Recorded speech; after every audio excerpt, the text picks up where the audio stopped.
And ladies and gentlemen, welcome to the Paranormal Portal. I'm your host, Brent Thomas, and this is our Friday night extravaganza, and we've got a really incredibly special show lined up for you guys tonight.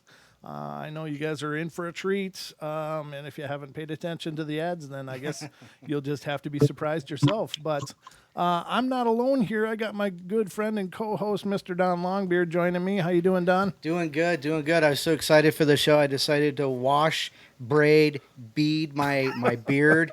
I'm ready to go.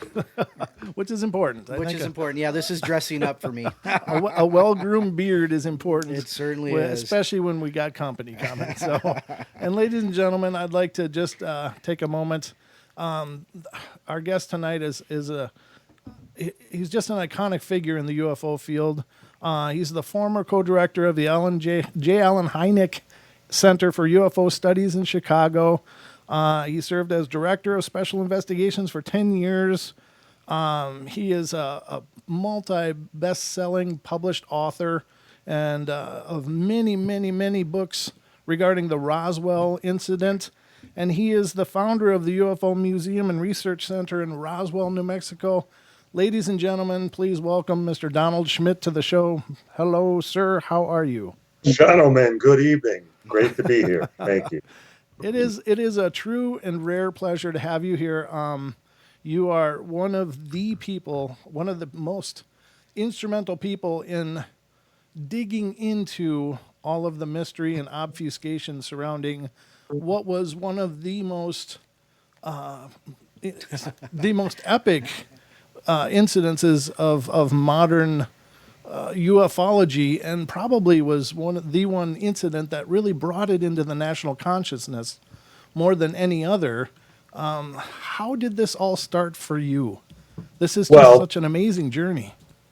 It has been, and we say it's the Roswell is the granddaddy of all UFO cases. It's in the last 25 years, it truly has become a household word around the world. Mm-hmm. Just last year again, I was to China 3 times and to Russia this fall. I have a 5-city tour of Australia, and in the past, South America, and certainly throughout Europe. I'm going back to Japan, and they all want to hear about Roswell. Okay. I can assure you it's not to talk about a mogul balloon or anything else conventional. Yeah. It's because they realize the governments of the world, are pretty much unanimous as far as their stand on the very topic of UFOs in general. Uh-huh. And it becomes more and more incumbent on us to break through that wall. And I like to believe, hopefully in my lifetime, and certainly in yours, mm-hmm. that we're finally making some inroads. And I always start out by emphasizing the fact that I was a complete skeptic on this. In fact, after the first book came out, Roswell Incident, in 1980, by Charles Berlitz and William L. Moore, I wasn't even interested enough to pick the book up. Hmm. In fact, 5 years later, I even wrote a paper that I just could not accept. I could not believe that something of this magnitude could be kept a secret all that time. Right. And then with the Center for UFO Studies, when I made the proposal before the board of directors at that time, that I wanted to look into Roswell. I felt we would make a single weekend jaunt down to New Mexico and prove that this was something conventional, prosaic, such as the balloon that the government still maintains after all these years, or something, just just as reasonable, just as rational, that type of thing. Uh-huh. And that was in February of 1989. And it was for having talked to the first 10 witnesses who actually handled the wreckage, handled the material. And no matter what the alternative explanations, I don't care if it is, a mogul balloon or the original Rowan target balloon, and then getting into other writers who have come up with Japanese experimentation and even a German flying wing with Russian children, piloting the craft, that type of thing, or first atomic. Oh yeah, it's unbelievable. But what we always refer to these as theories of the month, because it's like let's throw this one against the wall and see if people believe that. Sure. But they never consider the eyewitness testimony of this nearly indestructible material, this paper thin wreckage that was practically weightless in your hands. You couldn't cut it, you couldn't burn it, even a bullet wouldn't penetrate it. Wow. We have descriptions of engineers at the Roswell Army Airfield in 1947 and taking a larger sheet of the wreckage, about 4 feet in length, and they're pounding on it with a 16-pound sledgehammer, and the hammer just bouncing off time and time again, not even scratching this tissue thin material. Wow. And I always encourage people, like next time you're at a Home Depot, pick up a 16-pound sledgehammer. Yeah. I mean, it'll go through your car like tissue paper. Yeah. And this, it wouldn't even mar, it wouldn't even scratch. Wow. And then you have the I-beam sections of the same material with the hieroglyphic-like symbology that ran the length of each piece that made no sense to anyone. And yet there were a lot of these structures. And then there was the microfilament-like silken strands of material that you could hold a lighter up to one end, and the light would emit out the opposing end. Well, they're describing fiber optics in 1947. Wow. And yet fiber optics weren't developed until around 1970. And then the most amazing material of all, and we have both civilian and military describing what I'm about to portray. And that is the same paper-thin, metal-like material that was nearly indestructible no matter what you did to it. But this you could crumble, you could crease, you could fold, you could wad up into a ball. And when you'd release your grip or you'd place it down, it would smooth right out. It would flow like water right before your eyes and return back to its original shape and size without any sign, without any indication of deformity. Wow. We refer to this material as our holy grail because this is the wreckage that would prove the UFO phenomenon overnight. Yeah. Overnight. And this is why we continue to have the archaeological work at the debris field. We've had now 5 such archaeological projects, and we're planning on a 6th. Oh. Still looking for that holy grail. But listening to the witnesses describe those very characteristics, those features, over and over again, and in the same terminology, in the same points of reference. And you realize, well, first of all, they're not describing any type of balloon, any type of balloon radar kite. They're not describing any aircraft, any rocket of any sort, and they're certainly not describing an errant atomic bomb. They're describing something that even by today's standards is beyond our technology. Yeah. And that's where I quickly realized that we needed to treat this like it was the genuine article. I didn't need to continue being skeptical and trying to play devil's advocate and then find maybe a year or two later that, oh my God, I wasted all that time. And here we're dealing with something truly extraordinary. And now I have catch up. And now I have to go back and re-interview all these people and then find out what they really were describing, what they really attempted to portray to me as being the actual event and the materials that were involved that were recovered back at that time. So we decided we were going to treat it like it was real. Yeah. We didn't need much coaxing. We didn't need much, as far as provocation in that regard, because the witnesses, and it basically came down to, we were going to go wherever the evidence took us. Right. Oh. And I think even too many scientists, they have a preconceived theory, an hypothesis, and then they set out to prove it. And they ignore a lot of the data as a result because they cherry pick. They only use that which applies to their preconceived, notion of what they're looking for. We allowed Roswell to dictate the terms, take us wherever it would. And we were willing to follow, whether it was something conventional, whether it was the original Rowan balloon device, or whether it was something truly fantastic. And it's like the old Sherlock Holmes axiom that after you eliminate all the possible and you're left with only the impossible, you have to accept the impossible. And that's exactly where Roswell has taken us. And it's because we were legitimate skeptics and we followed a course, a specific methodology that allowed the event to provide us with the final outcome. And that's where we happen to be. And now it's the granddaddy of all UFO cases as a result.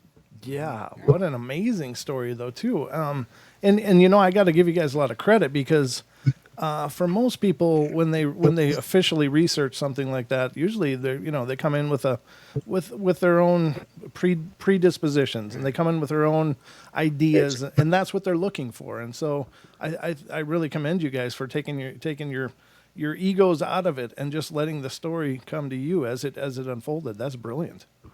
It obviously wasn't that difficult in the sense that for the first couple of days of that first trip, it looked like we indeed may be correct. We were only talking to some third-hand witnesses at that point. Mm-hmm. And then we were talking to witnesses who wanted to talk about their personal UFO experiences, which had nothing to do with Roswell in 1947. But those were focused all in the Albuquerque area because we flew into Albuquerque and then we had the 200-mile drive down to Roswell. But before that, we had actually arranged to go out to the original debris field that the ranch foreman, W.W. Brazel, first discovered and first started this whole chain of events. And I can honestly tell both of you that when we arrived there, it was like we had stepped onto a battlefield. Oh. It was a very solemn moment because, first of all, it hits you that what if indeed it happened precisely at this location as described? Yeah. And so it's a very sobering position to be in because you just don't, treat it as though just one more pasture, one more parcel of high desert in the central part of New Mexico, Lincoln County, that type of thing. We paused for a moment and we took it in. Mm-hmm.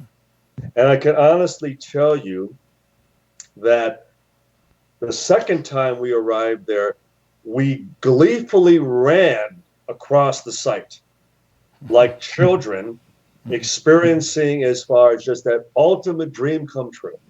Yeah. That we had arrived. We were at a location that Most researchers have never had the experience. We've had many people, will you please take us there? Next time you're out there, you'll have to take me along. Well, from Roswell alone, it's a 3-hour drive each way. Oh. And a good part of it is cross country. So it isn't a case of turn at this sign or turn at this cactus, turn at this bush, that type of thing. You literally need someone to take you to know that you're at the precise location. Sure. And true to our word, we have kept it secret to the ranch owners that own the property surrounding the site.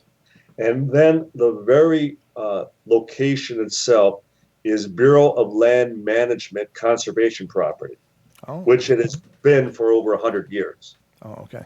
And it's leased back to the ranchers for grazing purposes only, for cattle and sheep.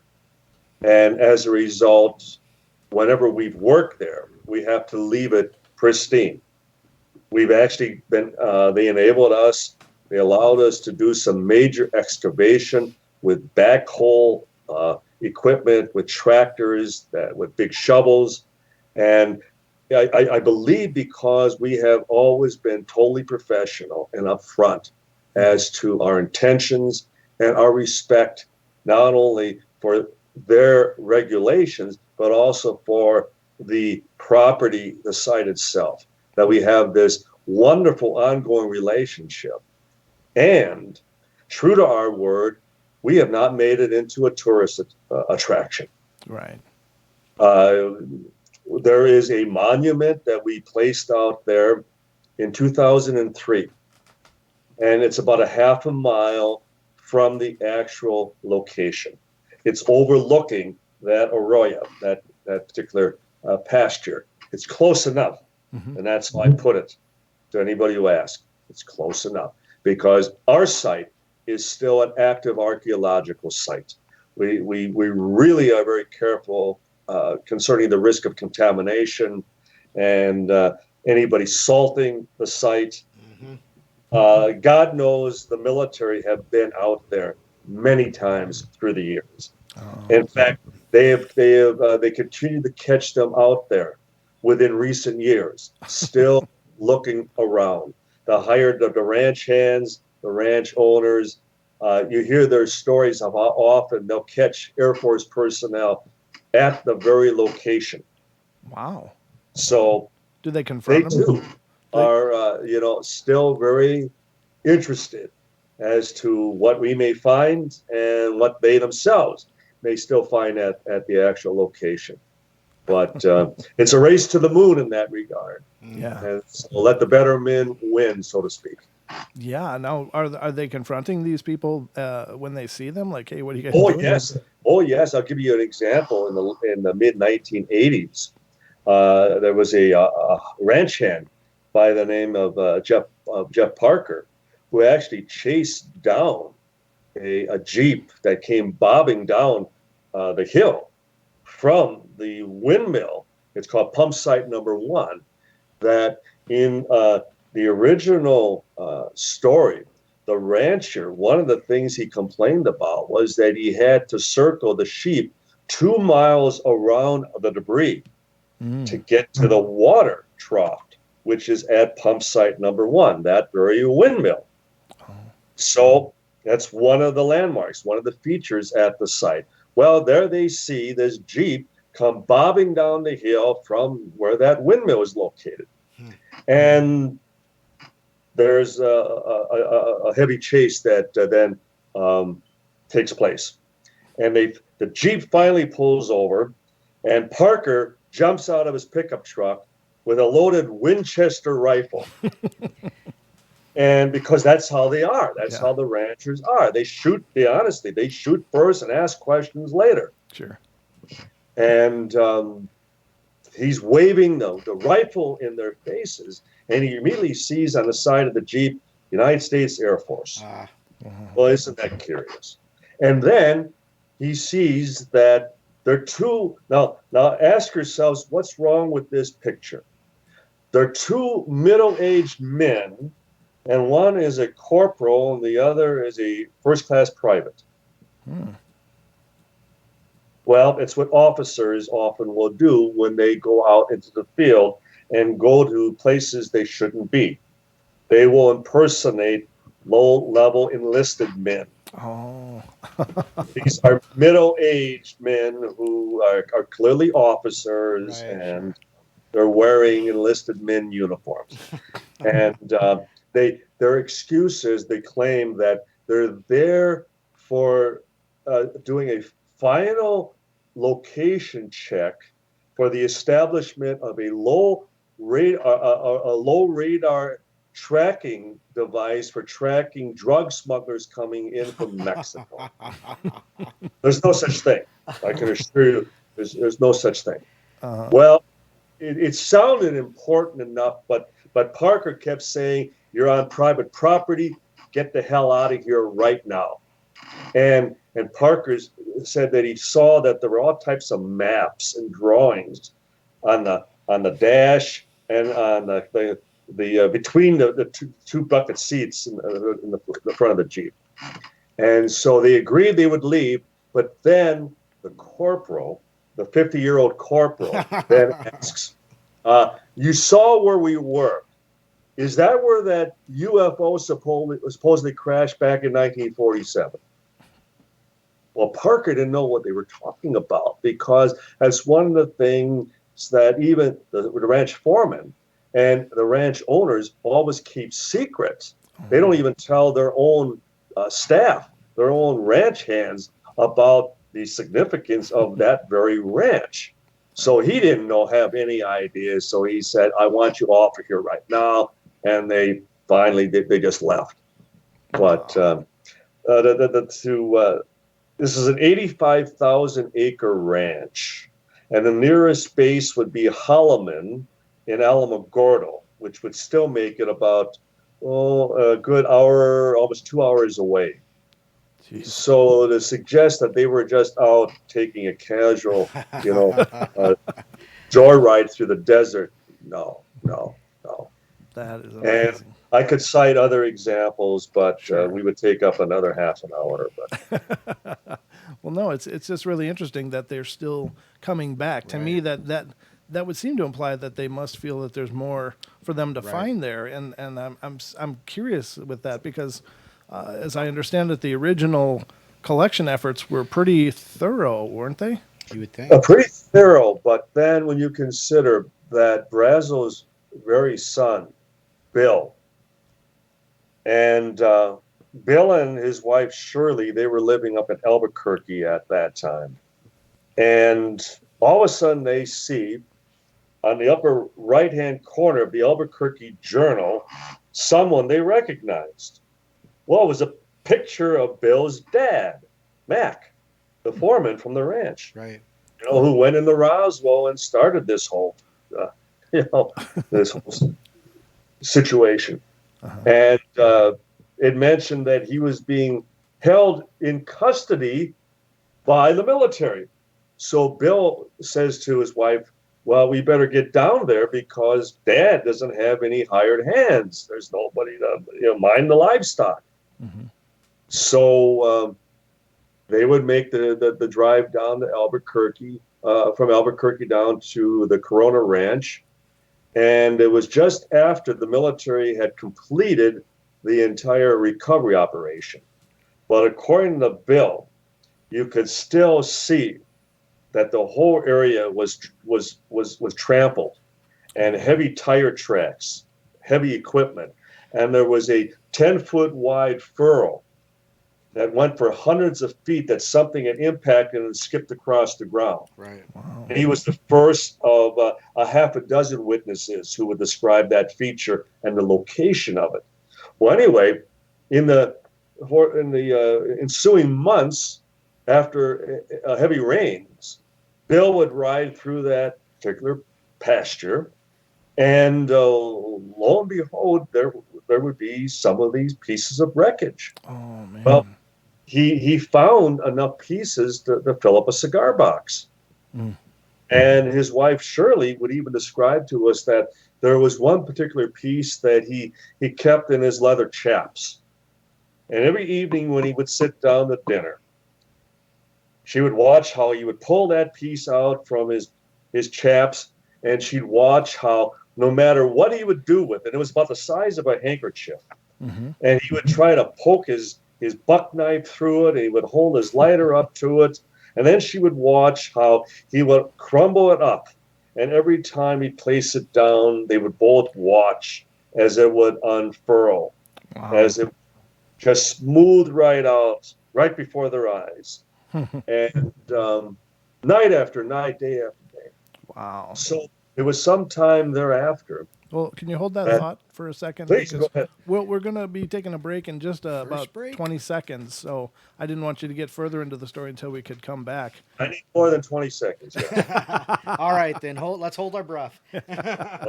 But ladies and gentlemen, I know you're enjoying this as much as I am, but the time is flying as usual.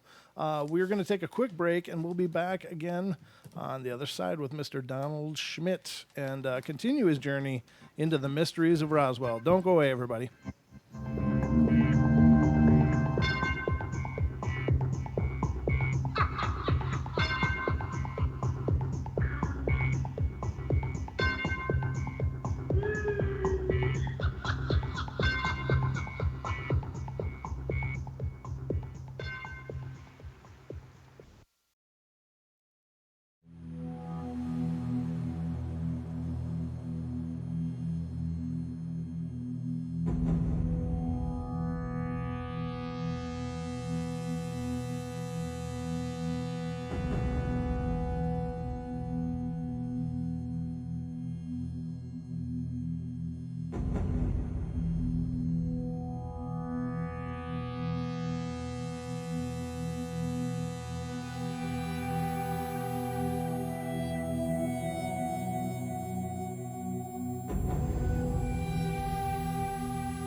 Secrecy Radio.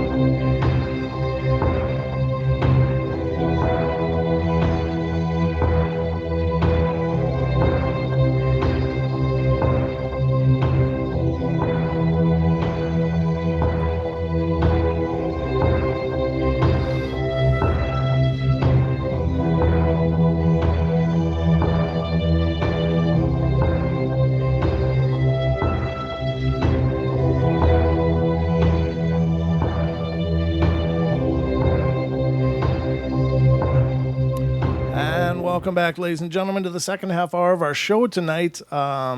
It's been an epic journey, huh, Don? Yes, it's It's a great discussion. Yeah, absolutely. This is one of those discussions like, oh my God, I can't wait to hear what's next. I can't hear what's next. It's nice to hear about the Brazils and how Bill Brazil took that piece home and played with it for he played with it for months, and so it really begs the question, what the heck was it? What is it made out of? It really begs those questions, and it just can't be a piece of tinfoil from a mogul balloon. No, it can't. It just can't. Nope. Our guest tonight, ladies and gentlemen, is Mr. Donald Schmitt, who is deeply involved and instrumental in bringing light the truth of the events of Roswell, New Mexico in 1947, and he is joining us tonight, and it's been an epic discussion, and thank you so much for being here. Before the break, we kind of stopped you, but if you'd like to continue, that would be great. Of course. And I'm going to just digress for a moment. And I want your audience just to envision the following anecdote. Because, first of all, just as a bit of a backdrop, one of the things that became quite evident in the very early stages of our investigation was that anyone who managed to get a piece of the physical evidence, they made every effort to hide it. They, would put it under floorboards as far as in a shed, or behind a fireplace, a loose stone, or in a crawl space under their home. What would possess not just one person, I'm talking about dozens of people, what would possess all of them with the fear that they needed to hide this stuff? Right. Unless it was, again, something truly extraordinary. Yes. We certainly aren't going to hide pieces of a balloon. Nope. Or even a plane.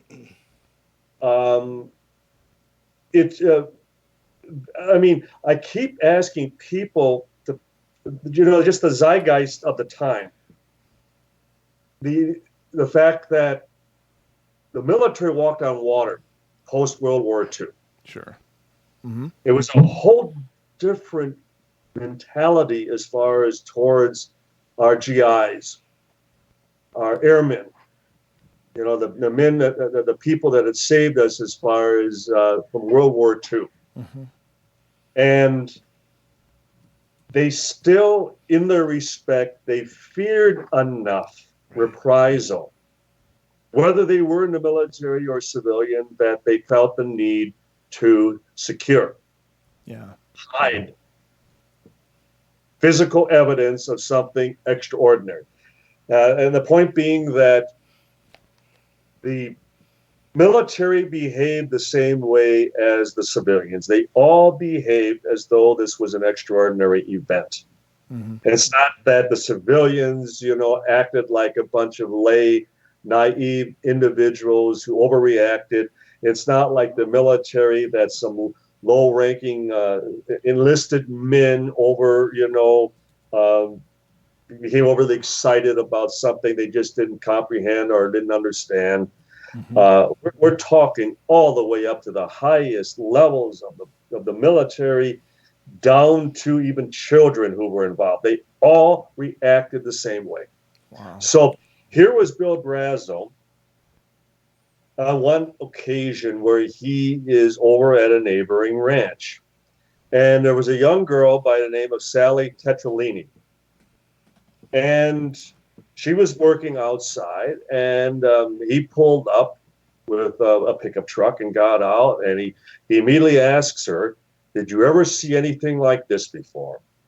And he has this piece of metal crumbled up in his hands. And he holds it out in front of her, and she described to us how she watched how it just flowed between his fingers. It just draped and perfectly smooth over the palm of his hand. Wow. And her immediate reaction was, my God, wouldn't it be wonderful if clothes would be made of such material? I would never have to iron again.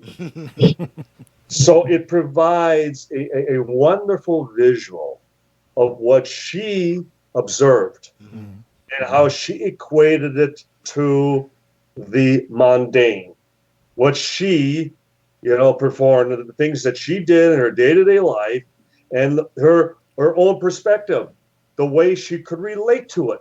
But nonetheless, it provides this wonderful illustration of what she possibly observed. Yeah. So again, does this sound like a weather balloon? Does it sound like, anything but what the witnesses are describing? So good old Bill, he's playing pool one night in the nearest town of Corona. And one of his friends just happens to bring this up. Well, Bill, your dad got in a lot of trouble over that. And, by the way, did, you ever find anything yourself? To which he responded, well, I found a few scraps. That's how he put it. I found a few scraps. Well, who should be at his home Oh my God. the very next morning? Oh. But an officer by the name of Captain Emerson Armstrong, who we verified. Armstrong was the one who paid Brazel a visit with 3 non-commissioned officers. And Armstrong says to Brazel, we know what you have and you will give it to us. And again, the military, the respect that we had for our armed forces at that time, he turned over the whole box. Wow. Didn't hold back. Point being, this was 2 years after the incident. 2 years later, they were still watching. Yeah. Now, the irony coming full circle in all this, the very first time we were at the ranch house back in February of 1989, our first skeptical visit to New Mexico, when we thought we were going to, be able to package this into one neat little explained former UFO incident. And yes, the government, you are 100% right about this. Well, we're at the ranch house and there's an old abandoned water tank just brimming with sheets of rubber and foil and other materials, and it's full of water. And we asked, what's all this garbage? What's all this in this tank? Well, they told us that it was the ranch foreman at that time. His name was Jeff Wells. And he said to us, well, those are all the balloons that have been recovered on the ranch for all these years. And because we don't want the cattle and the sheep, which are like goats, we quickly clear this stuff up because, they eat everything in their path. So we make sure, and these damn things have been coming down on the ranch for decades. The point being, they were no strangers to these weather balloon devices. Right. Oh. It's off the shelf material that a 5-year-old child, our grandmothers on their deathbeds would recognize. Sure. And yet, the very conception that the most elite unit within the military at that time, the 509th Bomb Wing, the best officers, the best pilots, the best crewmen, the best doctors, the best nurses. If you swept a broom on that base back in 1947, you were the best sweeper in the military because you had a top security clearance and you were in charge of the atomic bomb. You were the first nuclear bomb squadron in the world. And the thought that they, of all people, wouldn't have recognized the very balloons that they themselves were launching twice a day in conjunction with the bomb drop exercises that they were conducting on a regular basis. So, none of this connects. None of this, we're not able to plug any of this into any rhyme or reason. Right. Except that once again, the skeptics, well, as the late Stanton Friedman would say, don't bother me with the facts because I already have my preconceived position. Right. It can't be, therefore it isn't. Doesn't matter what the evidence. We used to joke with the late Philip J. Klass, one of the most notorious of all the skeptics, that you could have one crash in your backyard, Phil, and you do everything to make sure the world didn't find out about it because you'd have to finally eat crow. You'd have to admit you were wrong. Uh-huh. And as we just, went through my journey, that no matter should we have proven it was a balloon or anything else conventional, that's exactly what we would have accepted. Sure. And that would have been our final summation regarding all this. But it's because we are having to rely on the eyewitness testimony. Mm. And I mean, I have colleagues that mean very well, and they say, well, you can't trust eyewitnesses. And then I would remind them, well, all of history is made up of nothing more than eyewitness testimony. Oh, good point. Yeah. It's all we have. Mm-hmm. Everything that we cite, chapter and verse, and even all the press accounts, it came from eyewitnesses to an event. And there's a Japanese murder thriller from 1950 called the Rashomon Effect. And the Rashomon Effect is based on the principle that there are three positions to every event. That three people, or I should say, two people witness something, and yet there are three positions. There's what you believe, there's what I believe, and then there's what really happened. Mm-hmm. And the point being that based on one's environment, their background, their education, their influence throughout life, that we all have human influences that then cause us to perceive things differently from the next person and the next person and the next person. But the point being, who of the two opinions is still making every effort to determine what actually happened? Well, I can assure you it never has been, and it never will be, the scoffers, the debunkers. Sure, right. Because their position is, we tell you this is what happened, and accept it. Take it or leave it, this is what happened. As juxtaposed to us, who are still trying to determine exactly what happened. So who is the more legitimate? Who is the more scientific in still trying to determine exactly what happened? Yeah. Now, I would also then add, for those of us who were alive on November 22nd of 1963, the Kennedy assassination, and we could move that up to 9/11 as a more contemporary example, where all of us, we will remember exactly where we were, what we were doing, and what we were thinking at the time the news broke. For the rest of our lives. Yeah. It's just imprinted so solid. Yeah. And were any of us in Dealey Plaza in Dallas in 1963? Were any of us in New York who witnessed as far as the two planes strike the Twin Towers? Many were, but for those of us who weren't, we still will always remember. Right.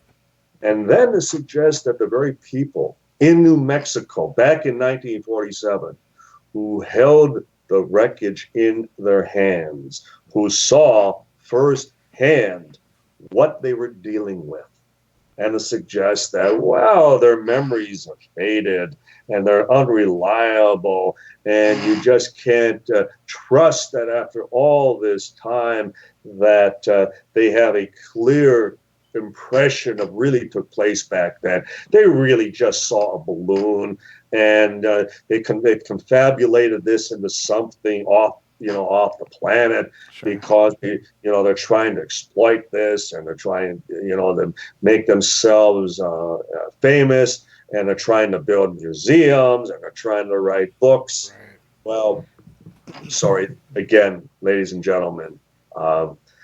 Whether we're talking about the children, whether we're talking about four-star generals, they're telling us it did happen exactly as the eyewitnesses said it did. Yeah. The thing that really is curious to me, and even in your description, as you were explaining the wreckage, we have all these super advanced materials, and yet, is there any idea what could have brought this incredible thing down? And that's why I say nearly indestructible. Right. Yeah. Because obviously anything that's manufactured has to be malleable at a certain point. Mm-hmm. And if we would even use the example of our materials, the tensile strength, the combination of specific alloys back in 1947 would possibly be at this level. Mm-hmm. And then where are we in 2019? Well, I'm sure we're much higher. Well, whatever this is, it was even higher yet. Sure.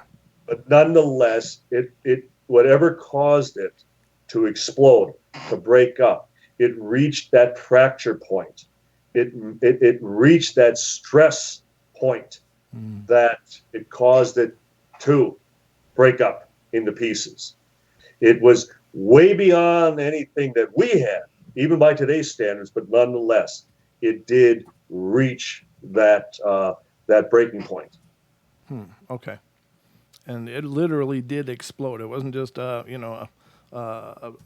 spark plug not firing or something. I mean, it blew. Well, it was a mid-air explosion based on even the impression of Major Jesse Marcel, who was the head of intelligence of the 509 bomb group, and he was one of two who were first dispatched by Base Commander Colonel William Blanchard to follow the rancher back to the site and check this out firsthand.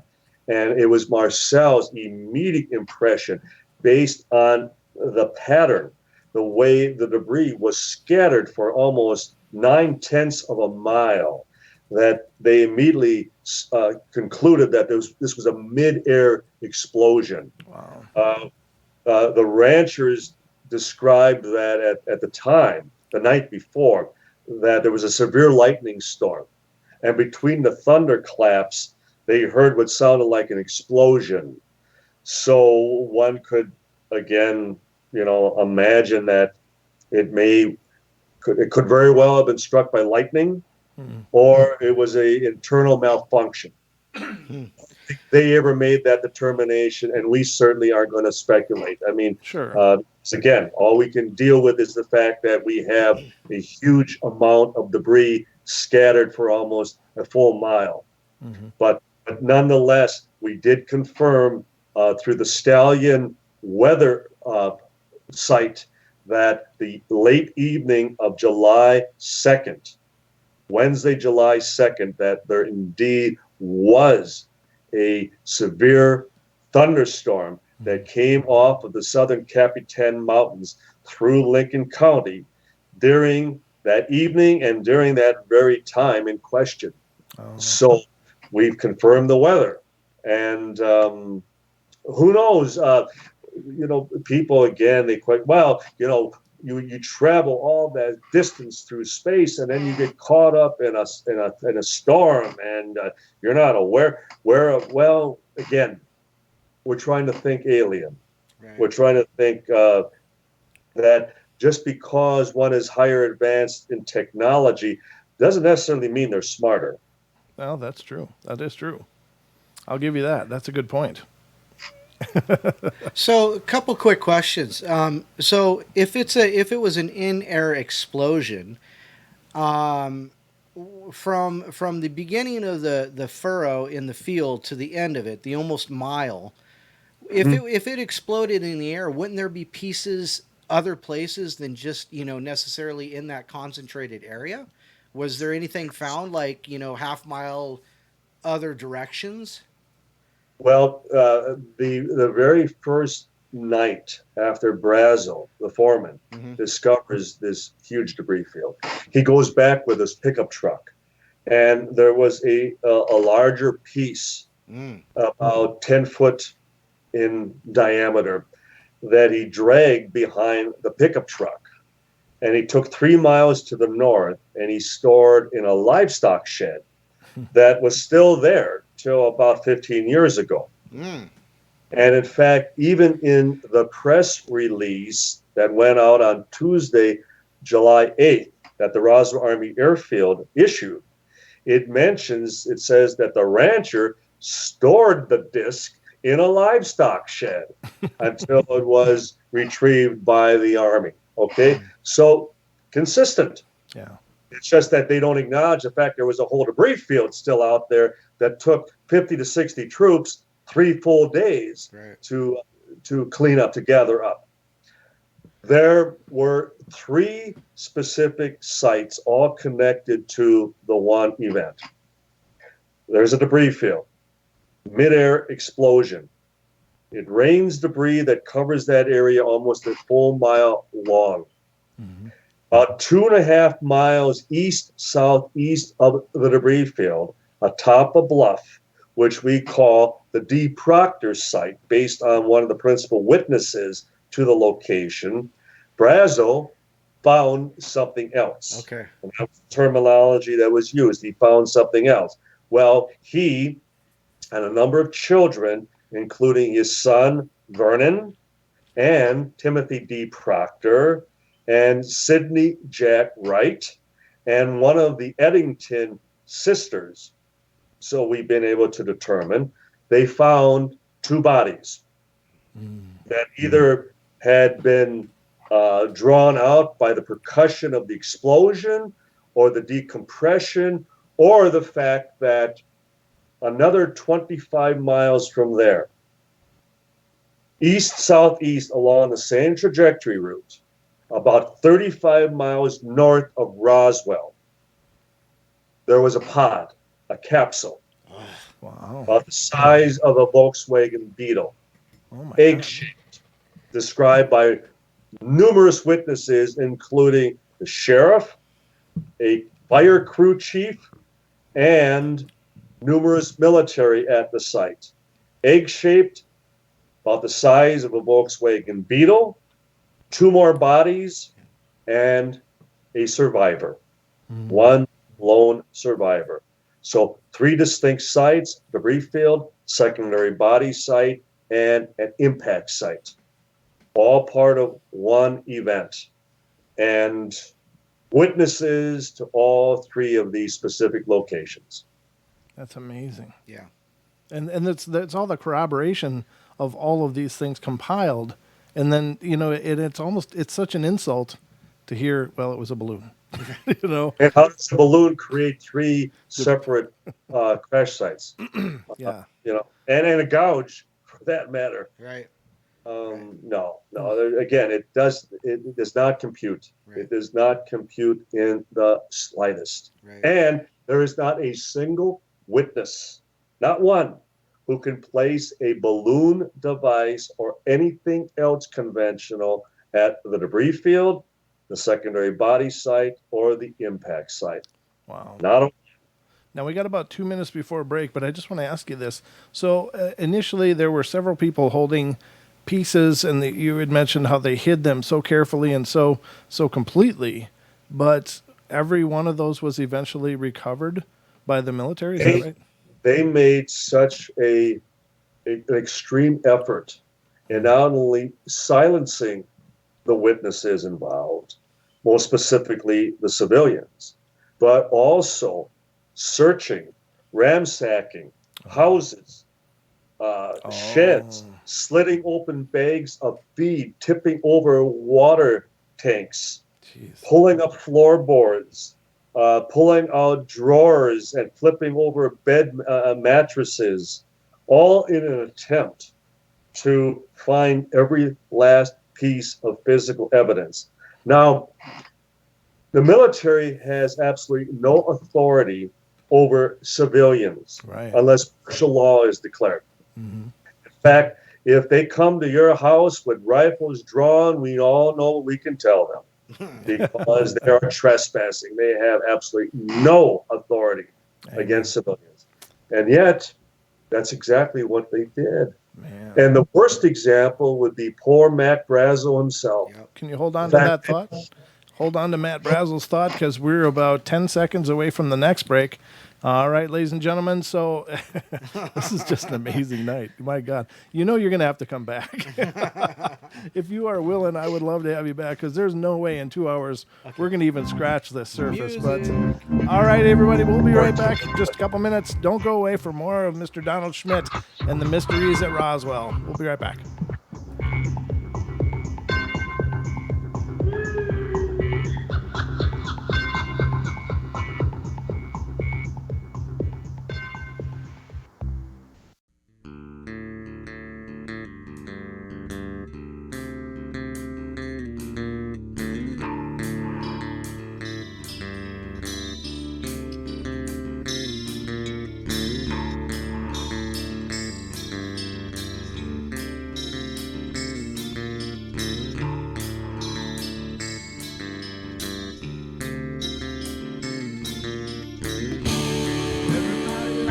Play their games.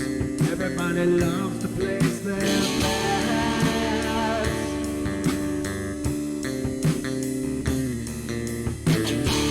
They don't understand the price I paid. They don't care to comprehend.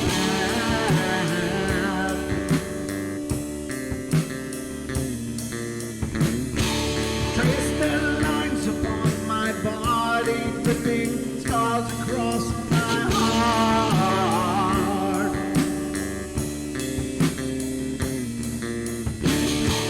Raging anger pours inside me as their lies keep falling apart.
With my silence, I am not a stupid boy.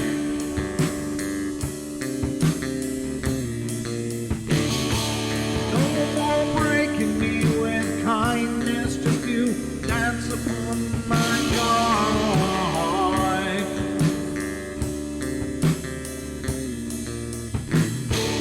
Leading me with empty promise, you're just another fucking mess.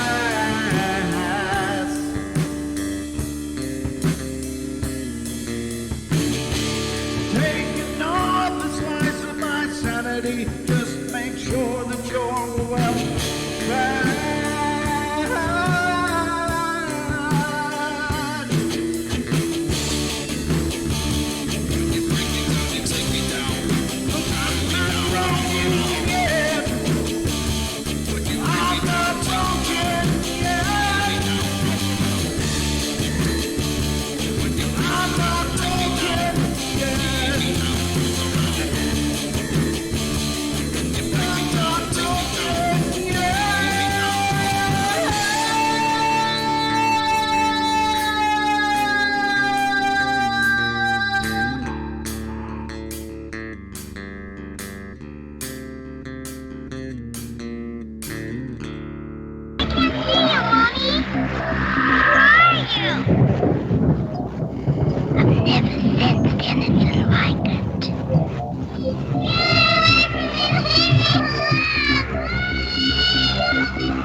Carol Ann is not like those she's with. They're attracted to the one thing about her that's different from themselves. Her life force is very strong. It gives off its own illumination. It is a light that implies life and memory of love and home and earthly pleasures. Something they desperately desire, but can't have anymore. Right now, she's the closest thing to that. Poltergeists are usually associated with an individual. Hauntings seem to be connected with an area. A house, usually. Poltergeist disturbances are fairly short duration, perhaps a couple of months. Hauntings can go on for years. Ladies and gentlemen, we are back. It is hour number 2, at the top of hour number 2, and having an epic journey here and an amazing discussion. And our amazing guest, of course, Mr. Donald Schmitt, is joining us, and he is educating the hell out of me personally. It's been a great show, great talk. It's just one of these rare opportunities to just finally peer through the curtain with a little bit of certainty, finally, that, brushing aside all of the obfuscation, all of the debris that was thrown into the way of the truth, and now we can get a little, debris, I guess I didn't mean it that way, but that was, now we can get to something. Even back at the time of the incident, the Army was claiming that they had recovered balloon devices all around Roswell at that time, suggesting that there were all types of false reports that people, because the whole flying saucer and flying disc enigma had just originated within the 2 weeks leading up to Roswell and that summer of 1947 wave. And then even after the balloon press conference where they explained it all away, they staged events for the media all over the country, demonstrating that, you see that once this balloon is airborne at 10,000 feet and with the air pressure at that elevation, that it compresses the balloon and it makes an elliptoid, and then the sun reflects off of it. You see how maybe people might mistake that for being a flying saucer. And nobody ever asked the question, well, what about when it's on the ground in front of you and you can actually hold it? Yeah. Right. In reference to Roswell. And so, again, it was a case of where the military says this is what it is. We accept it as gospel. Sure. Post-World War II, it was just that simple. But again, I'm going to ask your audience to just step into the situation for the moment and then ask themselves.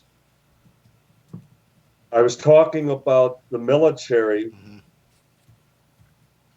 actually abducting civilians, holding on to them to prevent them from telling the truth. And the main example would have been the very ranch foreman, W.W. Mac Brazel, who started the whole thing. And he was not only abducted by the Roswell Army Airfield, so was the wire recording where he discussed and described at length the bodies that he discovered a couple miles from the debris field. So much for First Amendment rights, because it was at the time in the possession of the majority owner of radio station KGFL, Walt Whitmore Sr. So much for depriving him of, the First Amendment rights that I like to believe we have intact today. So anyway, just imagine if you're Mac Brazel, and then after you're released by the military. You're able to go back to your ranch and back to your duties as the foreman on that ranch. And you're a changed man. You don't want to talk about it. You don't want to hear about it. Even your own family, you tell them it's better you don't ever know about it. It'll ruin your lives. And then it eventually comes out that they kept me up all hours of the night. They deprived me of food and water. Mm-hmm. They asked me the same questions over and over again until I couldn't take it any longer. And then the indignity, the embarrassment when I was subjected to a full Army physical and a full body cavity search. Oh, jeez. Looking for pieces of a weather balloon? Yeah. Are we? Yeah. And, oh, he's lying. He's lying. That's all the skeptics can say. He's lying. But the point is, why would you admit something like that in public? Right. Of all things. For the publicity? Oh, well, are you going to sue them? Well, there was no action taken. They did not even provide Brazel with due process. They didn't even allow him to call his own wife, call his boss. He's away from his duties as the foreman on the ranch. They didn't allow him to make a phone call. Wow. Again, over a weather balloon. Hmm. So, these are all things that I step away and I keep thinking back. You place yourselves in their shoes. And then it keeps begging the bigger question. What were they so concerned about unless it was exactly what the eyewitnesses were reporting? Right. Something that extraordinary. Yeah. There was nothing in the Army field manual. Where's that chapter? Recovery of a spaceship. What do we do next? That type of thing. So they were going through the motions. They did what they had to do. They were following orders. Mm-hmm. And yet they treated the civilians in a manner that just, to this day, you look back and you finally come to the conclusion that I can't find anything else that matches this. I can't find a single example involving the recovery of a weather balloon device that they treated the participants in this manner. Mm-hmm. In fact, I don't care. For example, when that F-117, that stealth fighter, crashed south of Holloman Air Force Base, close to the Texas state line, and the pilot was picked up hitchhiking back to Holloman Air Force Base. They later would claim that the aircraft actually crashed to the east, close to the Texas-New Mexican state line. So they diverted attention completely away from the area. They truly had something that was top secret. The materials, as far as the very stealth technology, is still classified top secret. And we looked into that, and we could not find, for all the civilians who were involved, a single example of where they were threatened, where they were intimidated, or especially where they were abducted, right, because they might have in their possession a piece of the aircraft. Good point. And so we looked into, when a Blackbird, an SR-71 crashed, and they came up with the explanation that it was a commercial, albeit zero passenger Republic airliner that crashed in Missouri, and in reality it was a Blackbird back in the 60s. Mm-hmm. And again, there were no witnesses that talked about any such tactics that were used to silence them at the time. But we keep coming back to Roswell. Why was this the exception? Mm-hmm. So it keeps pointing, it keeps coming back to something so high on the scale that they were forced to do all they could to ensure the fact that they had time to get some answers, because first of all, you don't know if this is a vanguard of an approaching invasion. Right. You don't know if it's something that's toxic to, the human race, Sure. given, its origins, that type of thing. And so it's all you can do to contain it and make sure that you have some stall time, some time to come up with some rational solutions and then determine what's your next move, that type of thing. Mm-hmm. So here we are 72 years later, and the government is now officially up to 4 explanations regarding this one event. 4 explanations. And I always joke, when I lecture that especially the men should try that with their wives when they get home too late. You don't like this one, honey, try this one. But that's exactly, we allow the government to do it. Yeah. But it still comes down to which explanation of the 4 do not just a majority, but in the case of Roswell, do all the witnesses still endorse, still subscribe to, still state is the only legitimate explanation. And that's the first one, the flying saucer. Right. That it was a craft of unknown origin, that was not of the earth, that there were bodies covered of little people, little men. And as one of the personnel who was stationed at Roswell in 1947, when he was asked by CBS reporter Phil Jones, when we did a piece for CBS 48 Hours, he was asked, well, how do you know they weren't from here? To which he responded, well, they sure weren't from Texas. Right.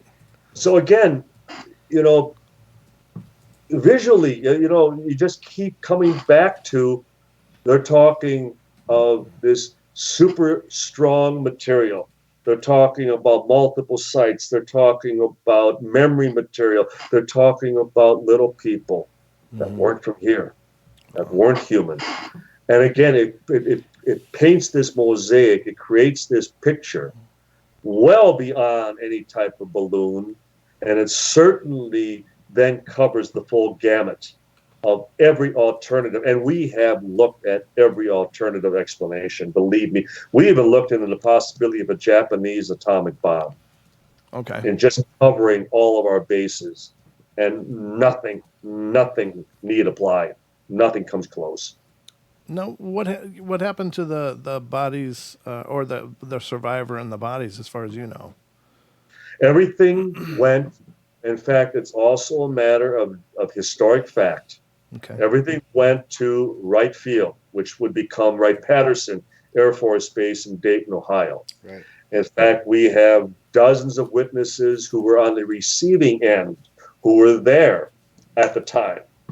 And then were involved with the testing, the analysis of the wreckage, and then even doctors who were involved with the autopsies performed on the remains. And then we even have the survivor being at Wright-Patterson. We have the testimony of Colonel Marion Magruder, who was part of the War College class of 47, 48. And in 1995, before he died, he confessed to 5 of his sons that they were on assignment at Wright-Patterson, and they were shown the wreckage from Roswell. And then they were taken to another room, and there they saw the survivor. We documented the fact that Magruder was assigned at Wright-Patterson in April of 1948. So immediately after the incident, within a year. So that's, again, part of the chain of events, the chronology, even beyond the summer of 1947, that we are able to still plug in specific experiences involving keynote witnesses who describe very crucial elements of the entire case. So the balloon story swept this all away. The press release goes out at noon Central Standard Time on Tuesday, July 8th. Ladies and gentlemen, we captured a flying saucer. Yeah. 5 hours later, it's all explained away as just a weather balloon with a radar reflector kite. End of story as far as the press and the public are concerned. But the recovery operation is still in high gear. The retrieval at the crash site, the retrieval of the craft and the bodies, and then all the special flights transporting all the physical evidence out of Roswell, all ensues, within days after that weather balloon story. So all the activity just doesn't come to an abrupt end because it's nothing more than a balloon. In fact, most of the recovery operation is still yet to take place when the people and the press have washed their hands of it, and there's nothing more to see here, nothing to see here. And I would bet that that's probably when a lot of their real serious efforts went into play, so that nobody was watching anymore. So precisely, you could not be as far as more accurate. In other words, it was the old shell game. Mm-hmm. While you're all looking over here, now we can focus on the issues at hand. Yeah, what an amazing magic trick, really. I mean, it's totally sleight of hand. I don't think your mic is working. Sorry about that. We have technical difficulties in the studio once in a while. I think it's the static generated by Don's beard that hot wires his microphone or something. But so all of these things have continued. And is there any leaking on YouTube, for instance? You can see every once in a while the video of the alien survivor in the Area 51. Have you seen any of those? And do you have any opinion of those? It's an alien Muppet. Okay. Nothing genuine about it. I'm surprised how many people fell for it. But see, the difference with us, and I'll address a few of the other examples in a moment, but 99.9% of all UFO events are fleeting events, fleeting experiences. Now you see it, now you don't. Dr. Hynek used to talk about the Cheshire Cat effect from Alice in Wonderland, that the cat disappears and all you have left then is the grin, the smile. And so with almost every other UFO experience, all you have left is the impression, the image in your mind. And in some rare cases, you have photographs, some video. Most of those are explained away. So the number of legitimate UFO or UFO photographs around the world probably number in the dozens and not much beyond that. So nonetheless, it's all, again, reliant on eyewitness testimony. You have some good, solid radar cases. Sure. Have multiple witness cases. We have last count over 3,000 UFO landing cases where there is a physical interaction with the environment, compressed ground, swirled grass, depressions, from landing gear, even some metal slag fragments at times, physiological effect on witnesses, conjunctivitis, even radiation burns on witnesses, that type of thing. But we don't have the genuine article. We don't have the actual UFO. Right. With Roswell, if, again, this is a genuine event, we have it. We have it in our possession.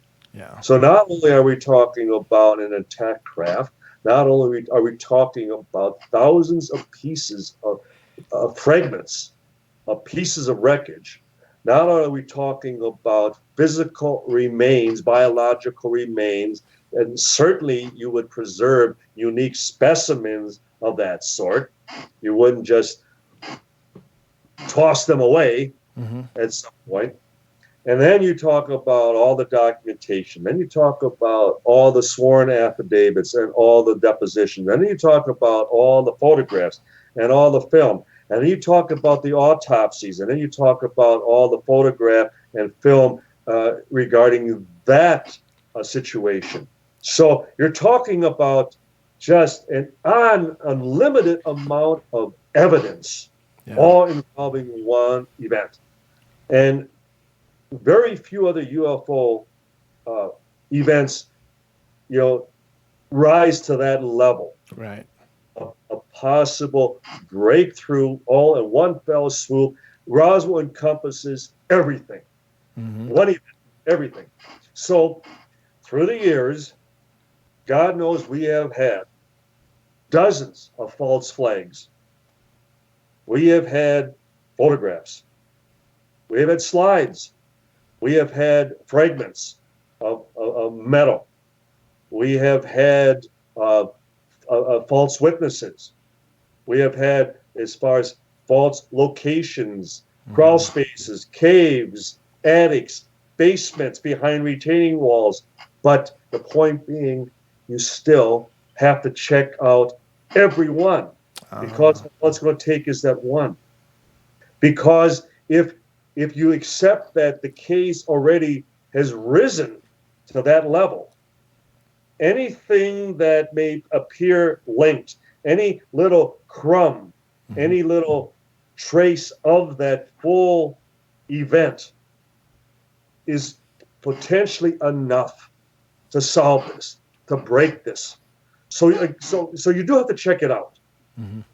And I can honestly say we have never turned a deaf ear. We will interview every possible witness. We have checked out every possible physical piece of evidence with that hope and with that possibility that all it's going to take is one time. So we've had all these false alarms. We've checked out everything and anything, and we will continue to.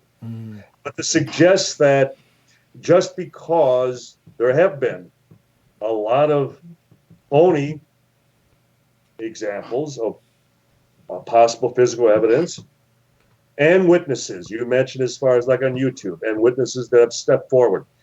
And let me tell you that typically is the first giveaway. When they come forward, when they're seeking publicity, notoriety. Hey, you forgot about me. Because invariably, the legitimate, now we have interviewed over 600 witnesses who were either directly or indirectly involved with the events of 1947 up to the present. And as a result, these are all people that we had to track down, or we received leads from other witnesses who would suggest, well, you need to talk to so-and-so, or I recall so-and-so who was in the hangar, or so-and-so who was on the flight, that type of thing. And then you still need to track them down, and nonetheless, invariably, they've been reluctant. Their typical reaction is, how did you find me? I have nothing to say. I wasn't there. I wasn't involved. You have the wrong person. And then you have to slowly gain their confidence. All smacking of the fact that they want nothing to do with this. They took an oath, or they were silenced by fright, by threats, by intimidation. They'll never talk about this again. And they believe it. That to this day, I mean, they still, I'm not talking about this. So what you typically have on the internet, on social media, if they're coming out of the woodwork and acknowledging that, or that they become whistleblowers, chances are they're blowing up everyone's where, because it's not legitimate. Okay. Not true. It's not true. I gotcha. So these are the ones that, if you ask me, and I'm often asked, well, what about so-and-so? What about officer so-and-so? Or what about the CIA, agent who came forward and claimed, and I remember that whole fiasco. And I said, the very fact that they were able to talk about something that sensitive and not be in any jeopardy, not have, as far as face any reprisal, any as far as penalty for breaking their oath of security. I always cite the example of Edward Snowden. whether you believe him to be a hero, a traitor. Nonetheless, he still had to flee the country. Right. Yeah. And who would have predicted 20 years ago we'd have to go to Russia for asylum? But nonetheless, Yeah. that's point. what happened.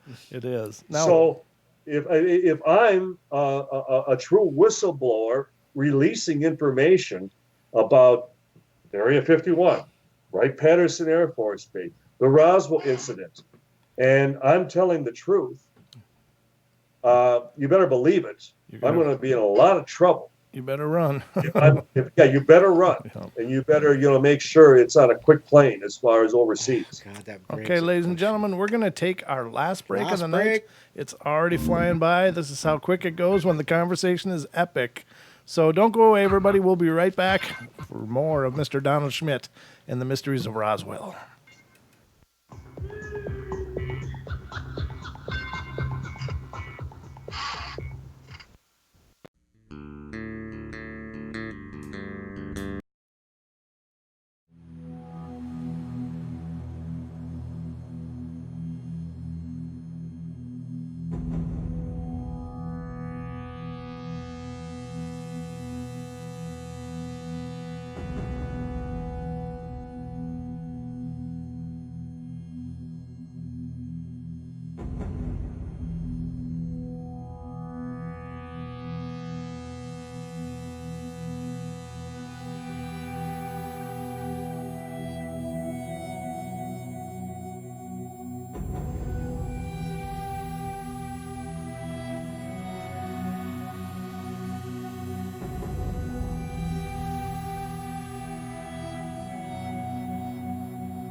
welcome back, one and all, to the Paranormal Portal, the last half hour.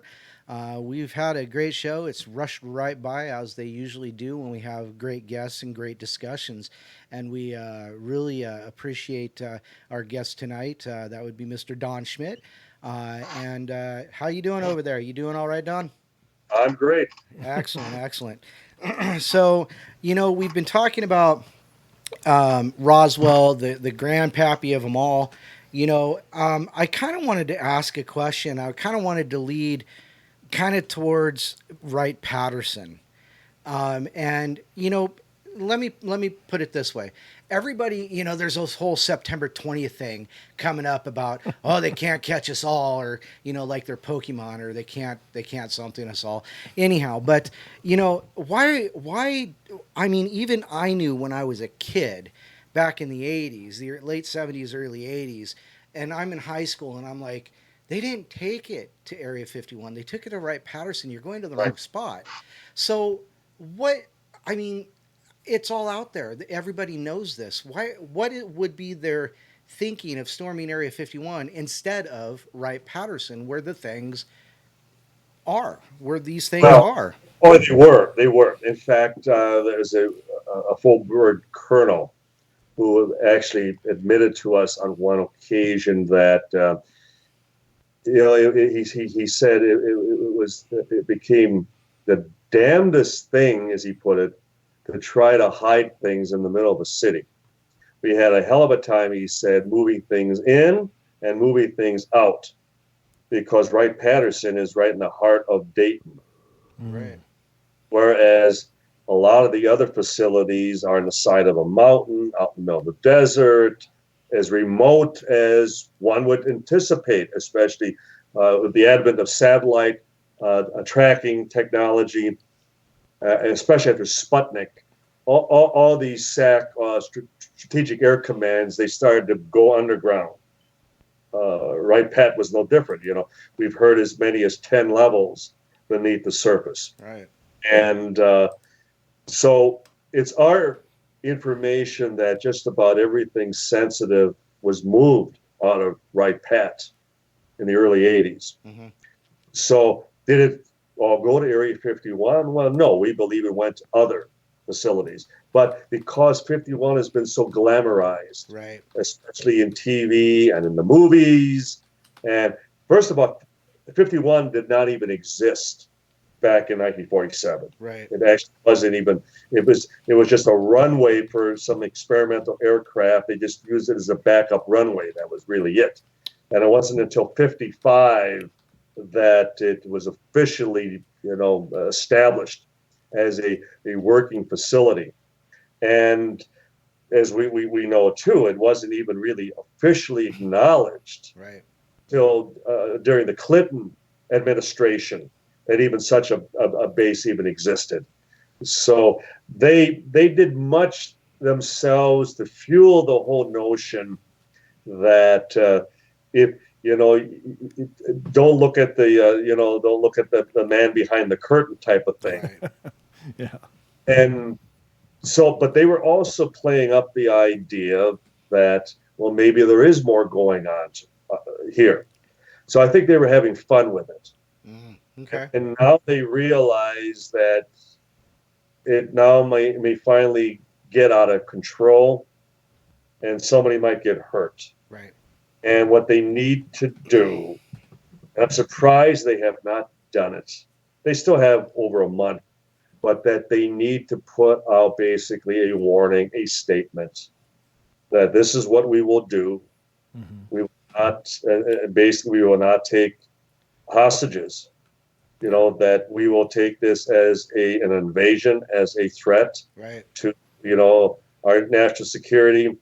It still comes back to national security has no concern for civil rights. No. They do not, do not come together in any shape, manner, or form. And so I will expect nothing less from, the military, making the point abundantly clear. But in the meantime, they have done much of this to themselves because I think they just love.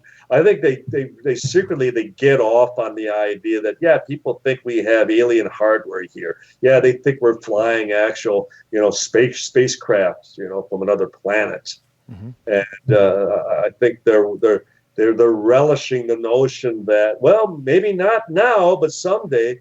And so it's all a bit of a precursor of what they envision, what they, and even the very name Dreamland, Yeah. plays into that. So welcome to my world, because I think the Air Force, I think they owe us, those of us who have always downplayed 51. Right. I mean, even the very name, it happens to be on that grid. It just happens to be because there's also Area 50 and 52 and 53, just happens to be that particular parcel. Yeah.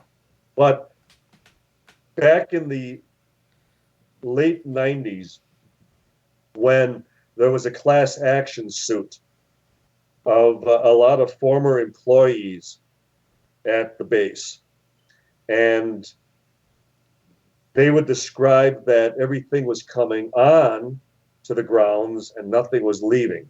Right. And that it became more and more of a concern because they would pile up all this used material and they would just douse it with aviation fuel and they'd burn it every so often, just destroy it. Well, a lot of this obviously was leaching into the ground and into the water, right, and obviously into the air. And so there was a growing concern because some of these people were getting sick. Some of these people were even prematurely dying. And so what were they exposed to? Yeah. So for a number of years, 51 was actually somewhat dismantled. It was inactive. And so a lot of activity, a lot of, concern then was devoted to Area 52, which is in Utah. Dugway. And during all of the rocket experiments with the captured German V2s after World War II at the White Sands Proving Ground, well, where were they launching? What was their target? Well, it was to this facility, this proving ground in Utah, which would eventually become Dugway Air Force Base, Area 52. And Dugway, nonetheless, is the headquarters of the Military Biological Medical Research Facility. So get that name, Biological Medical Research Facility. So we have a firsthand, again, full bird colonel who was stationed at Dugway in the late 50s and saw one of the bodies. Can't tell you it was from Roswell. I can't tell you exactly as far as the recovery site of how it happened to fall into the possession of Dugway at that time. But nonetheless, he signed an affidavit. He swore to the fact that he saw a non-human body at Dugway in 1959.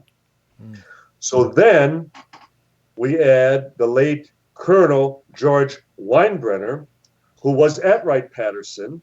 He was head of the Foreign Technology Division. Well, my scientific director, Dr. J. Allen Hynek, Weinbrenner was his boss after Project Blue Book from 1970 through 1973. He answered to Weinbrenner. Foreign Technology, formerly T2, which was intelligence at Wright Field, handled all the wreckage and the remains that came from Roswell. They did all the attempts at reverse engineering. T2/FTD, Foreign Technology Division, if they got their hands on a German Messerschmitt 262 or a Russian MiG, that's where it went, where they would tear it down and see what made it tick. So it made perfect sense that if you had something of foreign design or something of truly foreign design, it went to, right, Pat, it went to foreign technology. Well, Weinbrenner, he's the head of foreign technology. He retires to San Antonio, and before he dies, he sends a message to Robert Emenegger, who was the author of the book UFOs Past, Present, and Future. Emenegger is a documentary producer. He had been contracted by the Air Force in the mid-1970s to produce a film on UFOs as sponsored by the United States Air Force. And who was his contact man at Wright-Patterson? Colonel George Weinbrenner. Well, it never did get off the ground. The Air Force placed too many stipulations. There were too many restrictions as to what they could display, what they could provide, what they could present.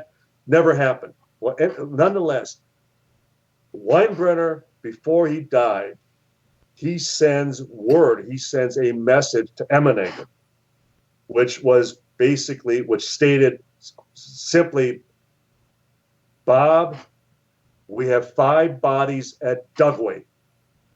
Oh. Wow. No, excuse me. Let me get this more precise. We have 5 bodies in Utah. Oh my God. Okay. So, and that obviously meant, we have 5 bodies from somewhere else Right. at Dugway. So then the second last director of Project Blue Book, Colonel Robert Friend, last time I had dinner with him in Los Angeles, and Friend, who as a good Air Force intelligence officer, former head of Blue Book, talks in circles. You can't pin him down. And no matter how I tried to get him to acknowledge and admit certain things, and I cracked the door a number of times, and then he would just smile at me because he knew. Yeah, what he wasn't telling me was still everything. Yeah. So I asked him, hypothetically, I know you aren't going to admit anything, but hypothetically, Colonel, if you had bodies, if you had non-human bodies, where would they be today? And without hesitating, he goes, why? Of course, Dugway, medical research facility. So, Area 52. Yep. Wow.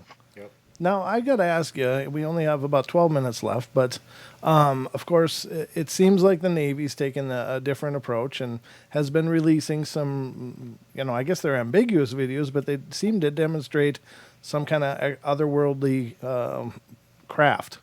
Yes. What is your position on that, knowing what you know about how the Air Force has conducted this whole Roswell cover-up? What do you think is going on here? Well, as you did describe, though, this is the Navy, not the Air Force. Right. And That's true. There's nothing. I mean, when you think the deception, the cover-up perpetrated by the United States Air Force for 72 years, how do they all of a sudden come clean?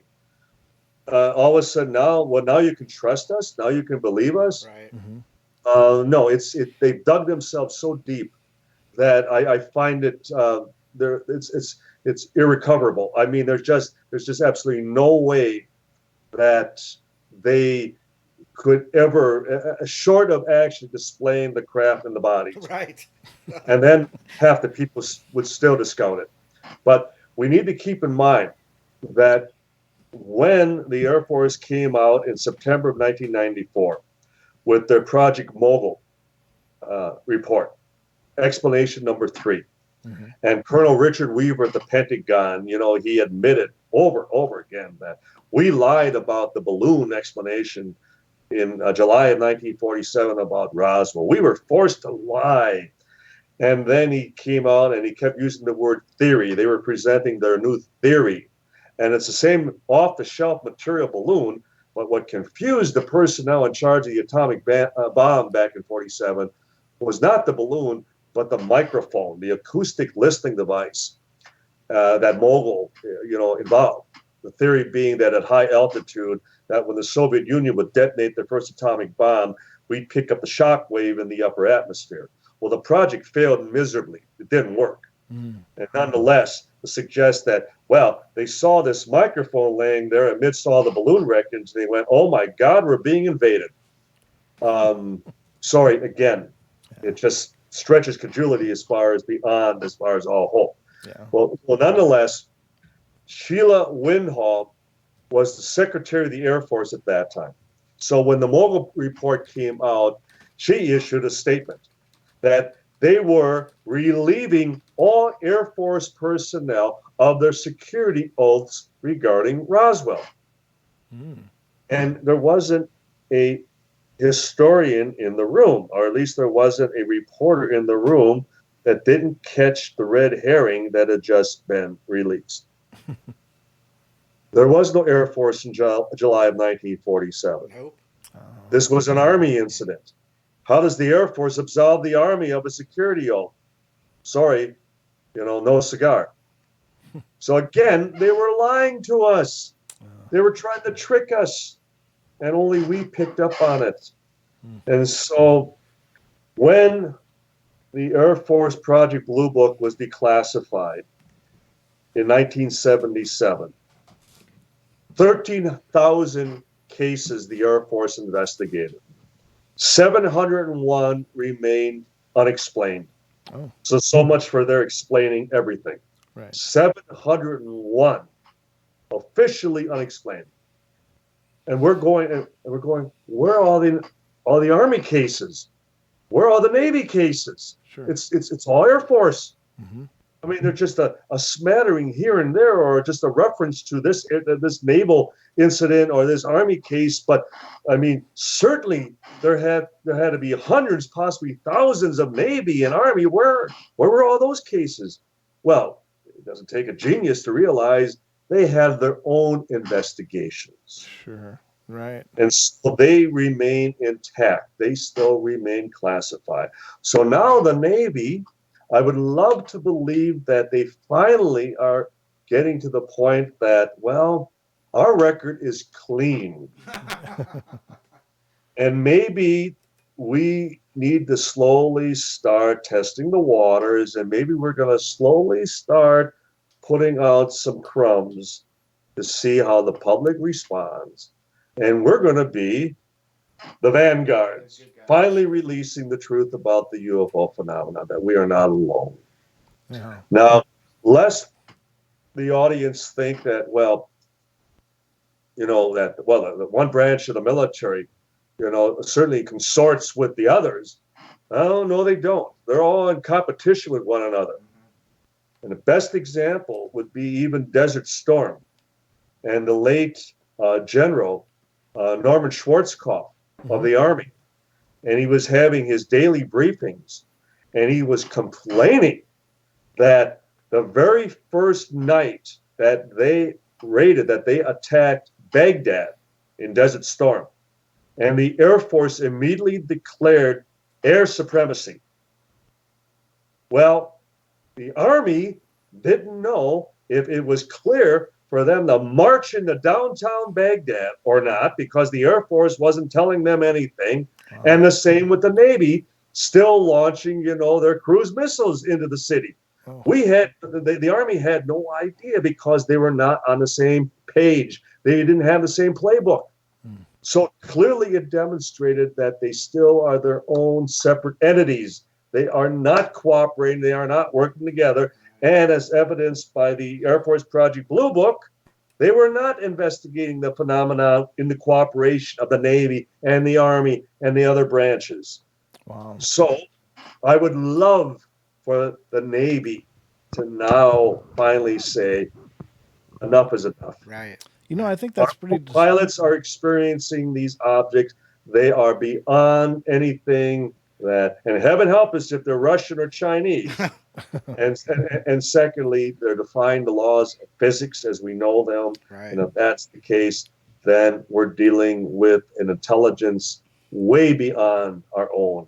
Right. So it's exciting times. Yeah. But we have to remain cautious yet optimistic, because the press, the 24-hour, cycle, the media, Right. they quickly move on, Yeah.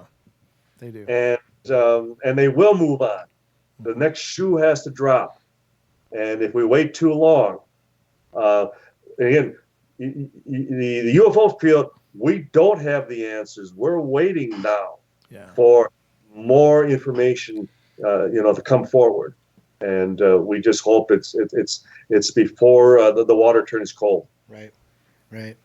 Hey, Don, we've got just a couple minutes left. So in 1 minute, could you tell me what you do you think that the Navy is actually going for disclosure?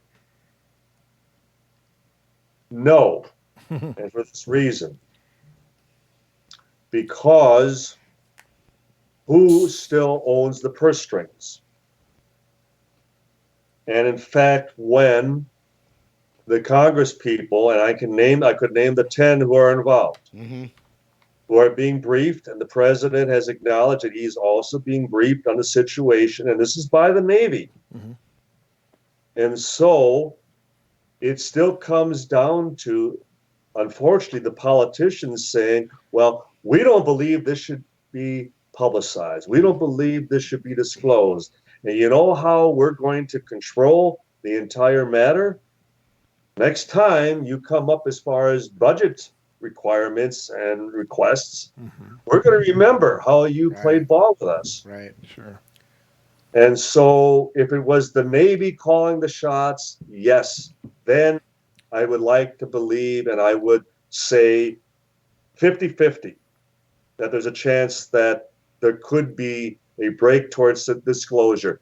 But whenever the politicians get involved, I'm sorry, they only look out for themselves. They're in a perpetual campaign mode. They're always in this re-election as far as position of what influences the public in getting them reelected the most. Right.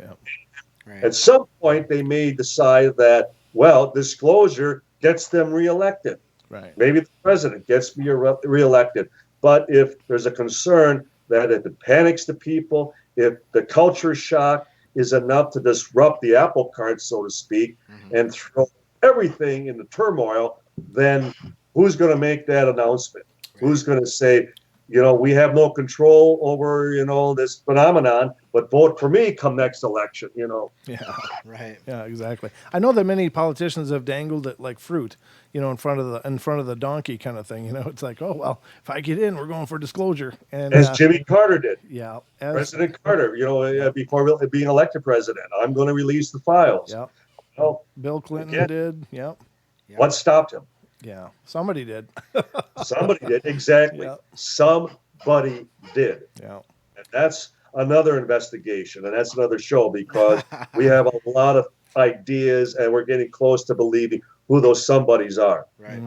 Yeah, I'd like to talk to you about that, because I think you might have referred to it in a recent post of yours on your Facebook page. But I'll leave it there until we talk. But until the next time. Yes. Excellent. Now we will do it next time. Oh, very good. Thank you so much for that. And we got just a couple minutes left. I want you to definitely have a chance to let people know how to keep in touch with what you're doing, how to follow your work, et cetera, et cetera. Definitely. Certainly. Our website is www.roswellinvestigator.com.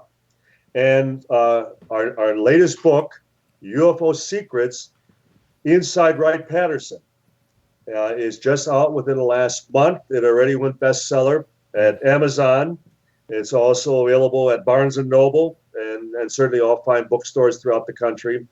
And we already have another book coming out for next year. And we're already gearing up to start working on another book, unrelated to Roswell, but still part of the growing interest in the UFO phenomenon. There's a whole new generation of people that aren't into the history.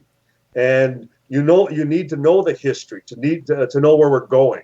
Right. And then you realize that the reason behind the cover-up is twofold. It's still a cover-up of ignorance that after all these years, they still don't know from where, from why, and from who. And as I like to say, they still can't find the on button. Right. So we're all part of the same mystery in that regard. All right, there we go. Wonderful, sir, and thank you so much for your time tonight. I can't thank you enough for being here, and everybody, we will do our best to get Don back on the show to continue this dialogue, but make sure to stick around if you're on TFR, iHeart, TuneIn, or TalkStream Live. Paisley Wild's coming up next with The Spaces Between. Brent, Don, thank you. I enjoyed it very much. Thank you so much, sir. All right, Good. everybody. We have a great night. We love you all. Be good, be kind, be nice. Take care of each other. Help each other out. Find the magic in every day. And remember to laugh as much as you can. Good night, everybody.